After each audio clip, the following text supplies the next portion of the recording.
Agent కత్తరని చెప్పి అరేబి తీసుకొచ్చేసారండి. ఎడారిలో తిండి ఉండలేదండి, మంచి నీళ్ళు తాగుదామన్నా కానీ నీళ్ళు ఉండలేదు. ఏం బాగోలేదండి, రక్తంతో వాంతులు అయిపోతుంది, ముక్కులంటే రక్తం వచ్చేస్తుందండి. ఈ నరకం నుంచి నన్ను కొంచెం బయటపడండి. ఏజెంట్ల చేతిలో మోసపోయి ఎంతో మంది భారతీయులు సౌదీ అరేబియా, ఖతార్లో చిక్కుకుపోతున్నారు. కుటుంబాన్ని పోషించుకునేందుకు ఉపాధి వెతుక్కుంటూ గల్ఫ్ దేశాలకు వెళ్తున్న వారు అక్కడ నరకం అనుభవిస్తున్నారు. ఈ మధ్యకాలంలో ఇలాంటి ఘటనలు ఏపీలో ఎక్కువగా జరుగుతున్నాయి.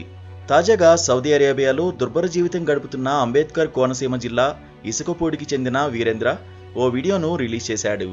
తాను సౌదీ అరేబియాలో చిక్కుకున్నానంటూ తన ఆవేదనను వ్యక్తం చేశాడు. ఈ వీడియో ఏపీ మంత్రి నారా లోకేష్కు చేరడంతో ఆయన స్పందించారు. లోకేష్ ఇచ్చిన భరోసాతో టీడీపీ ఎన్ఆర్ఐ విభాగం వీరేంద్రని సొంతూరుకు చేర్చింది. తీసుకొచ్చిన ఏజెంట్ కి నేను వీసాకి 1,70,000 ఇచ్చానండి. 1,70,000 అప్పు చేసి ఇచ్చామండి. నేను మా కుటుంబ సభ్యులందరూ 10 రోజుల్లో కనుక నేను ఇలా ఉంటే కనుక చచ్చిపోతానండి. సరైన తిండి ఉండలేదండి, మంచి నీళ్ళు తాగుదామన్నా కానీ నీళ్ళు ఉండలేదండి. ఇక్కడ ఎక్కడికో దూరం వెళ్ళి రావాల్సి వస్తుంది. ఇది చూడండి, అక్కడ ఎక్కడో చిన్న చిన్న గుడారాలు ఉన్నాయి కదండి, అక్కడ ఉండాలండి. అన్ని వంటలేనండి, ఇవన్నీ వంటలేనండి. ప్లీజ్ అండి, నన్ను ఇక్కడ నుంచి కాపాడండి, కొంచెం ప్లీజ్ అండి. వీరేంద్ర సొంతూరుకు చేరుకోవడంతో వారింట్లో సంతోషానికి అవధులు లేకుండా పోయాయి. తన బిడ్డ అక్కడ నానాపాట్లు పడుతుంటే మంత్రి లోకేష్ తిరిగి తీసుకురావడంతో ఆ కుటుంబ సభ్యులు ఆనందం వ్యక్తం చేశారు. తన కొడుక్కి పునర్జన్మ ఇచ్చారంటూ లోకేష్కు కృతజ్ఞతలు తెలిపారు. సోషల్ మీడియాలో వైరల్ అయిన వీరేంద్ర తన ప్రాణం మీదకి వస్తే ఆ వీడియో ద్వారా నారా లోకేష్ గారు తన కాపాడని చెప్తున్నాడు. అయితే ప్రస్తుతం ఆ తల్లిదండ్రులు హత్తుకుని తన భావోద్వేగానికి గురవుతున్నాడు వీరేంద్ర. సో నేను వాళ్ళ ఇంటికాడ ఉన్నాను. ఇసుకపూడి అనే గ్రామం చూస్తే కనుక మనం చూసుకోవచ్చు, టోటల్గా ఒక విలేజ్ అట్మాస్ఫియర్ ఉంటుంది. సో ఇలాంటి పల్లెటూరు వాతావరణంలోనే చాలామంది అమాయకులు, అంటే నిజంగా చదువుకోలేకపోయినా చాలామంది అమాయకులు ఎక్కడి నుంచే పరుగు దేశాలకు వెళ్ళిపోయి అక్కడ విదేశాల్లో సంపాదించాలనే ఒక ఆశని వాళ్ళు చూపించి వీసాలు రూపంలో ఇక్కడ ఎరేసి ఇలాంటి ఎంతోమంది అమాయకుల్ని వేరే విదేశాలు పంపిస్తున్నారు. ప్రస్తుతం ఆ బారిన పడిన వీరేంద్ర కుటుంబం అయితే ప్రస్తుతం నేను ఆ కుటుంబం దగ్గర ఇంటికాడ ఉన్నాను. వాళ్ళ అబ్బాయి వస్తాడా రాడా, అసలు ఇంకా నిజంగా ఎలా వస్తాడో అనే ఒక భావోద్వేగానికి గురవుతున్నారు. ముందు వాళ్ళు నారా లోకేష్ గారి దయతో ఇక్కడికి వచ్చానండి. నేను ఆయన నిజంగా చాలా హెల్ప్ చేశారు. ఈ కుటుంబం నేను రుణపడి ఉన్నాను. అలాగే ఆ ఫ్యామిలీ మొత్తం కూడా చాలా ఇదిగా ఉంది అని అనేక విధాలుగా అనేక బాధలు పడుతూ ఇదిగా పడుతూ తన వీడియోలు చేశాడు. అయితే సో ప్రజెంట్ అయితే తన ఇంటికి అయితే చేరుకున్నాడు. సో వాళ్ళ ఫ్యామిలీని అడిగి తెలుసుకుందాం, నిజంగా వీళ్ళ ఫ్యామిలీలు ఎలా ఫీల్ అవుతున్నారు. అమ్మ చెప్పండి అమ్మ, మీరు మీ అబ్బాయి అసలు వస్తాడా రాదా అసలు అనే పరిస్థితిలో ఉన్నాడు. ఆ వీడియో కూడా మీరు చూస్తే చాలా బాధ అనిపించింది. మీకు ఏమనిపిస్తుందమ్మా? చాలా సంతోషంగా ఉన్నదండి. నా కొడుకుని మా దగ్గర క్షేమంగా తీసుకొచ్చాను. మీ అందరికీ వందనాలు తెలియజేస్తానండి. అలాగే నారా లోకేష్ గారు కూడా హృదయపూర్వకంగా వందనాలు చెల్లిస్తున్నామండి. ఆయన మేము ఎప్పుడు రుణపడి ఉంటామండి. అమ్మ, మీ అబ్బాయి నిజంగా అక్కడ ఇరుక్కుపోయిన తర్వాత మీకు కాంటాక్ట్లో రావడం కానీ లేకపోతే మీ బాధలు చెప్పుకోవడానికి అవకాశం కల్పించారు? అసలు ఉందా అప్పుడు ఆ ఛాన్స్? లేదండి. ఎదురు ఎలా ఉన్నా బాగుంటే బాగున్నానమ్మా అని 2 మెసేజ్లు 2 మాటలు పెట్టి అంతే మెసేజ్లు పెట్టడమే జరిగిందండి.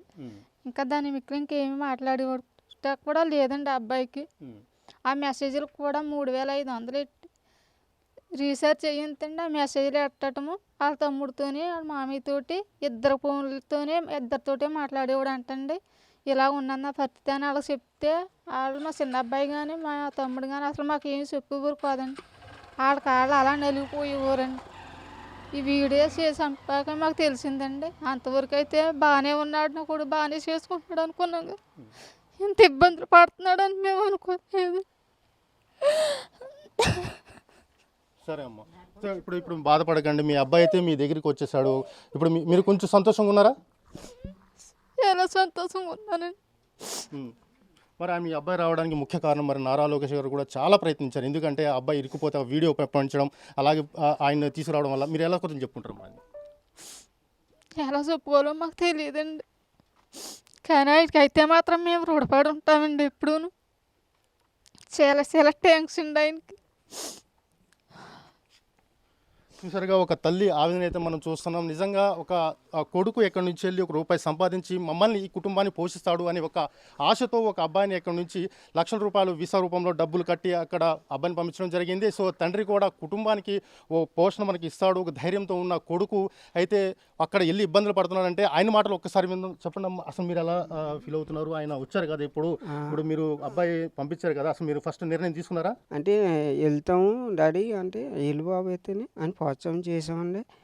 అయితే మాది ఎలాగ ఇదిక్కుంటుందని మాది మాకు తెలుసు కదండి. అయితే చాలా అనిపించిందండి. ఇదన్నీ లోకేష్ గారు పాపం ఆయన దయతో మాకు చేర్పించేదండి. ఆయనకి ఏదో ఇప్పుడు నొదపది ఉంటామండి, వందనాలు చెప్తాం. అలాగే మాకు ఏంటంటే మాకు ఉంటాకి ఇల్లు కూడా సరిగ్గా లేదండి. అలాంటిది మేము ఫోన్లో ఏదో ఇల్లు కట్టుకుందాం అది చేద్దాం అని మేము ఇల్లు కట్టుకుంటే బాగుంటుందని పంపించామండి. ఎంతమంది అబ్బాయిలు మీకు? ఒక పెద్ద అబ్బాయి అండి, ఈయన చిన్న అబ్బాయి ఒకదండి, ఇద్దరు అబ్బాయిలండి. అది మరి అలా మోసపోతున్నారు మామూలుగా జనరల్గా అయితే మనం చూస్తూ ఉంటాం కదా, మోసపోతున్నారు పిల్లలు పంపిస్తారంటే అప్పుడు కొంచెం మీరు ఎందుకు కొంచెం ఒక్కసారి ఆలోచించారు ఇప్పుడు? మోసపోతున్నాం ఏంటండి అని తెలిసినా అయితే మా దగ్గర మనిషి కూడా పంపుతుంది అని గుడ్డిగా నమ్మామండి మేము. అని బాగా నమ్మిన గురించి అండి మాకు ఇలా జరిగిందండి. ఆ మంచి పైగా మా ఊళ్ళో మనిషి మమ్మల్ని ఎంత మోసం చేసిందండి. మా అబ్బాయిని ఎంత కష్టంలో పెట్టింది. వీరేంద్ర మనతో పాటు ఉన్నారు. వీరేంద్ర, చెప్పండి అసలు మీరు ఫస్ట్ అంటే మీకు ఈ దుబాయ్ వెళ్ళాలి అనే ఒక ఆలోచన ఎందుకు వచ్చింది? అసలు మీకు ఎలా మీకు వీసా వచ్చింది? అసలు క్లారిటీగా చెప్పండి సార్. నాకు ఆ థాట్ ఎలా వచ్చిందంటే సార్, నేను ఫస్ట్ మా ఫ్యామిలీ ప్రాబ్లమ్స్ బట్టి నాకంటూ ఒక రూమ్ ఉండాలి, అలాగే మా ఫ్యామిలీ అప్పులు అవన్నీ ఆలోచించుకుని నాకు వెళ్ళాలనే థాట్ అనేది కలిగింది సార్. అలా కలిగినప్పుడు ఇక్కడ మా ఇంటి దగ్గర ఒక ఆడ మనిషి వల్ల నాకు ఏజెంట్ అనేది పరిచయం అయ్యాడు సార్. ఆవిడ పేరు సాపే రత్నకుమారి సార్. ఆవిడ వల్ల నాకు ఏజెంట్ అనే హర్షద్ అనేవాడు పరిచయం అయ్యాడు సార్. అంటే నేనుగా పరిచయం చేసుకోలేదు, వాడే నా నెంబర్ తీసుకుని నన్నే కాంటాక్ట్ అయ్యాడు సార్. ఖత్తర్ అని చెప్పి ఖత్తర్ వీసా తీశారు సార్. మెడికల్ అయింది సార్. మెడికల్ వెళ్ళాను హైదరాబాద్. మెడికల్ హైదరాబాద్ వెళ్ళాను. మెడికల్ వెళ్ళినప్పుడు కూడా నేను అమౌంట్ ఇచ్చాను సార్, క్యాష్. నేను ఫోన్పే ఇచ్చేసాను, క్యాష్ కూడా ఇచ్చాను సార్. అయితే మెడికల్ అయిపోయింది. మెడికల్ అయిన తర్వాత నెల రోజులకి నాకు వీసా అనేది ఇచ్చారు సార్. ఆ వీసా కూడా ఎలాగంటే, నువ్వు ఇప్పుడు వరకు నాకు ఇంత అమౌంట్ ఇచ్చావు కదా, ఇంకా కొంత అమౌంట్ ఇస్తే నీకు వీసా ఇస్తాను. ఆ అమౌంట్ ఇచ్చాను సార్. ఈ అమౌంట్ ఇచ్చిన తర్వాత మళ్ళీ టికెట్కి ఇంత అమౌంట్ ఇచ్చావు కదా, ఇంకా మొత్తం అమౌంట్ ఇచ్చేసిన తర్వాత అప్పుడు నీకు టికెట్ తీస్తాను, అప్పటి వరకు తీయనని చెప్పాడు సార్. ఒకటి, నేను ఇప్పుడు కానీ ఇన్ని వదులుకున్నానా, ఇప్పుడు వరకు కట్టిన అమౌంట్ అంతా లాస్ అయిపోతాను. 2, వీడికి మిగతా బ్యాలెన్స్ అమౌంట్ కట్టేసి నేను వెళ్ళిపోవాలి. సో ఇంకా బ్యాలెన్స్ అమౌంట్ కట్టేసి ఇంకా ఏదో ఒకటి అని వెళ్ళిపోయాను సార్. నేను ఈ నెల 10వ తారీఖుని తీసుకెళ్ళాడు సార్. నాతో పాటు వస్తున్నారు సార్. యాక్చువల్ 10 నైట్ ఒకడు ఏజెంట్ వాళ్ళ తమ్ముడు అండి సార్. ఏజెంట్ వాళ్ళ తమ్ముడు వచ్చి నన్ను పికప్ చేసుకున్నాడు. పికప్ చేసుకుని ఒక కపిల్ ఇంటికి తీసుకెళ్ళాడు సార్. కపిల్ ఇంటికి తీసుకెళ్ళిన వెంటనే నా దగ్గర నుంచి పాస్పోర్ట్ అయితే తీసుకున్నాను. ఇది ఎంత తతంగం జరుగుతున్నప్పుడు నీకు తెలియట్లేదా ఇది మోసం జరుగుతుంది, ఇది మోసపోతున్నాను, నీకు ఐడెంటిఫై చేయలేదా? మరి చేయలేదు సార్. నేను చేయలేకపోయాను సార్ నిజంగా. నాకు ఎప్పుడు ఇదంతా మోసం అని ఎప్పుడు తెలిసిందంటే సార్, నేను 10వ తారీఖు దిగాను కదా సార్. 11వ తారీఖు నన్ను సౌదీ తీసుకెళ్ళిపోయారు. అప్పుడే అర్థమైంది సార్ నాకు. నన్ను సౌదీకి ఎడార్లో ఒంటల దగ్గర పనిచేయడానికి తీసుకొచ్చారు. నాకు చెప్పిన వర్క్ ఇది కాదు, నాకు చెప్పిన వర్క్ చేయించుకోవడానికి కాదు, వాళ్ళు చెప్పిన పని చేయించడానికి తీసుకొచ్చారు అని అర్థమైంది సార్ నాకు. ఇప్పుడు ఎడార్లో పడేసారు సార్ నన్ను సౌదీలో. 11 నైట్కి తీసుకొచ్చేసారు. నైట్ అక్కమ్మాయి చేసేసి తీసుకొచ్చి పడేసాడు సార్ ఎడార్లో. నాకు పడేసిన మరుసటి రోజు నాకు హెల్త్ మొత్తం ఇంకా చేంజ్ అయిపోయింది సార్. ముక్కులంటే బ్లడ్ వచ్చేయడం, నోట్లంట బ్లడ్ వామిటింగ్స్ అయిపోవడం, స్టమక్. కఫిల్స్ చెప్పలేదా మరి మీ అక్కడ ఉన్న సీట్స్కి చెప్పలేదా నా పరిస్థితి ఎలా ఉంది, నేను ఆరోగ్యం బాగోలేదు, నేను వెళ్ళిపోతున్నాను, నన్ను పంపించేయండి అని చెప్పి నువ్వు చెప్పలేదా? మరి చెప్పాను సార్, అడిగాను సార్. అడిగితే నువ్వు ఇక్కడే పని చేయాలి, నువ్వు సచిన బతికిన ఇక్కడే ఉండాలి నువ్వు అని చెప్పారు సార్. బాబా నాకు కనీసం ఇలా హెల్త్ బాగోలేదు, కనీసం ట్యాబ్లెట్స్ అయినా ఇవి బాబా అని అడిగాను సార్. ట్యాబ్లెట్స్ కూడా ఇవ్వలేదు సార్. అప్పుడు ఇవ్వకపోయేసరికి నేను కరెక్ట్గా బాబా ఉన్నప్పుడు నాకు వామిటింగ్స్ అయిపోయినాయి సార్. బ్లడ్ వామిటింగ్స్ అయిపోతే వెంటనే నన్ను ఒక బీహార్ వాడు ఉంటాడు సార్ అక్కడ, ఇండియా వాడు, వాడిని ఇద్దరిని కార్ ఎక్కమన్నాడు సార్. హాస్పిటల్కి కానీ తీసుకెళ్తున్నాడేమో అనుకున్నాను సార్. అయితే నన్ను తీసుకెళ్ళాడు సౌదీలో ఒక సిటీకి తీసుకెళ్ళి హాస్పిటల్కి చూపిస్తానని తీసుకెళ్ళాడు సార్. ఇంతకీ నన్ను చూపించలేదు సార్ అది. బీహార్ వాడిని చూపించాడు. చూపించి అదేంటి నన్ను చూపించలేదు వాడిని చూపించాడు ఏంటని అడిగితే వాడికి హెల్త్ కార్డు ఉంటుంది, ఇక్కడ హెల్త్ కార్డు ఉంటేనే హాస్పిటల్లో చూపించగలం, సో అందువల్ల వాడిని చూపించాను, అందుకే నీకు చూపించలేదు అన్నాడు సార్. అది కాదు బాబు, ప్లీజ్ బాబు, నా హెల్త్ అయితే మొత్తం చాలా దారుణంగా ఉంది, కనీసం ట్యాబ్లెట్స్ అయినా ఇవ్వు బాబా అంటే ట్యాబ్లెట్స్ కూడా ఇవ్వలేదు. ఇది నాకు ఐడియా ఎలా వచ్చిందంటే సార్, నేను అక్కడ ఉన్నప్పుడు ఇబ్బందులు పడుతున్నప్పుడు నా ఫ్రెండ్స్ ఇలా చెప్పారు సార్, అరే ఇలాగ నీలాగా ఒక ఆయన్ని రెస్క్యూ చేశారా శివ ఆయన పేరు, ఒకసారి నువ్వు కూడా వీడియో తీసి పెట్టరా అని నా ఫ్రెండ్స్, మా అక్క, మా బావగారు, ఇక్కడ ఉన్న మా బాబాయ్లు, అలాగే మా ఎంపీటీసీ గారు వీళ్ళందరూ నన్ను ప్రోత్సహించారు. ప్రోత్సహిస్తే సరే అయితే నేను పెడతాను అని వాళ్ళు చెప్పిన 2 రోజుల వరకు నేను వీడియో పెట్టలేదు సార్. ఎందుకు పెట్టలేదంటే అక్కడ బయటికి వెళ్ళి వీడియో తీద్దామన్నా గాలి ఇసుకతో పాటు వేడి, టెంపరేచరు అబోవ్ 56 ఉంది సార్, 56 దాటే ఉంది సార్ అక్కడ మార్నింగ్ 8 గంటల నుంచి. అయితే నేను పెట్టుకొని 2 రోజులు పెట్టలేదు సార్, ఇంకా 3వ రోజు అలాగైనా రిస్క్ చేసి ఇంకా బాబా ఉన్నా కానీ రిస్క్ చేసి పెట్టాను సార్. అది నేను తీసిన వెంటనే నా ఫ్రెండ్కి పోస్ట్ చేశాను, అప్పుడు నా దగ్గర డేటా కూడా లేదు సార్. అక్కడ ఉన్న వాళ్ళు పాకిస్తాను, ఇథియోపియా వాళ్ళ ద్వారా నేను హాట్స్పాట్ అది కనెక్ట్ చేసుకుని అది పెట్టాను సార్, సెండ్ చేశాను మా ఫ్రెండ్కి ఫస్ట్. వాడు అనేక ఇన్స్టాగ్రామ్ పేజెస్లో, ట్విట్టర్లో వాళ్ళని ట్యాగ్ చేసి నారా లోకేష్ గారిని, చంద్రబాబు నాయుడు గారిని, పవన్ కళ్యాణ్ గారిని వీళ్ళందరిని ట్యాగ్ చేసి వాడు పెట్టాడు సార్. వాడు పెట్టడం వల్ల పెట్టిన విత్ ఇన్ ఫ్యూ అవర్స్లోనే, కొన్ని గంటల్లోనే రెస్పాన్స్ అనేది వచ్చింది. నిజంగా అప్పటి వరకు నాకు హోప్ అనేది లేదు సార్, నేను ఇండియా వెళ్తాను, మళ్ళీ మా ఊళ్ళ మధ్యన కలుస్తాను. అక్కడ నారా లోకేష్ గారు చూసిన వెంటనే అక్కడ సౌదీ అరేబియా ఎన్ఆర్ఐ టీం వాళ్ళకి ఆదేశాలు ఇచ్చారండి సార్. అక్కడ Saudi Arabia TDP NRI team తరఫున ఖాలిద్ షోఫుల్లా గారు ప్రెసిడెంట్ అండి సార్. నాకు అక్కడికి వెళ్ళిన తర్వాత తెలిసింది. ఆయన నెక్స్ట్ రాధాకృష్ణ గారు వీళ్ళందరూ చాలా పెద్ద సార్లు ఉన్నారు సార్. రాధాకృష్ణ గారు, ఖాలిద్ షోఫుల్లా గారు, డైరెక్టర్ వేమూరి గారు, ఇలా చాలామంది ఉన్నారు సార్. దేవదాస్ గారు, ఇలా చాలామంది ఉంటే వీళ్ళందరికీ ఆదేశాలు ఇచ్చారండి సార్. ఎట్టి పరిస్థితులైనా అబ్బాయి ఇండియా రావాలి అండ్ ట్వీట్ ఏంటంటే, నేను సేఫ్గా తీసుకొస్తాం మీరందరూ, నువ్వు కంగారు పడుకో అని చెప్పారు సార్. నారా లోకేష్ గారు నువ్వు భయపడకు, నేను సేఫ్గా ఇండియా తీసుకొచ్చే బాధ్యత నాదని చెప్పారు సార్. వీళ్ళకి ఇంకా స్ట్రిక్ట్గా ఆర్డర్స్ ఇచ్చారండి సార్. ఎన్ఆర్ఐ టీంకి, టీడీపీ ఎన్ఆర్ఐ టీం వాళ్ళకి చాలా స్ట్రిక్ట్ ఆర్డర్స్ అయితే ఇచ్చారండి సార్. ఆ అబ్బాయిని అలాగైతే ఇండియన్ తీసుకొచ్చింది అని వెంటనే వాళ్ళు నా నెంబర్ వాళ్ళే కనుక్కొని నాకు కాంటాక్ట్ అయ్యారు సార్. అక్కడ ఎడారిగా వచ్చారా? అక్కడ నువ్వు ఉన్న ప్లేస్కి వచ్చి నేను చూడడం అవన్నీ చూసారా? వచ్చారు సార్, నా కోసం వచ్చారు సార్.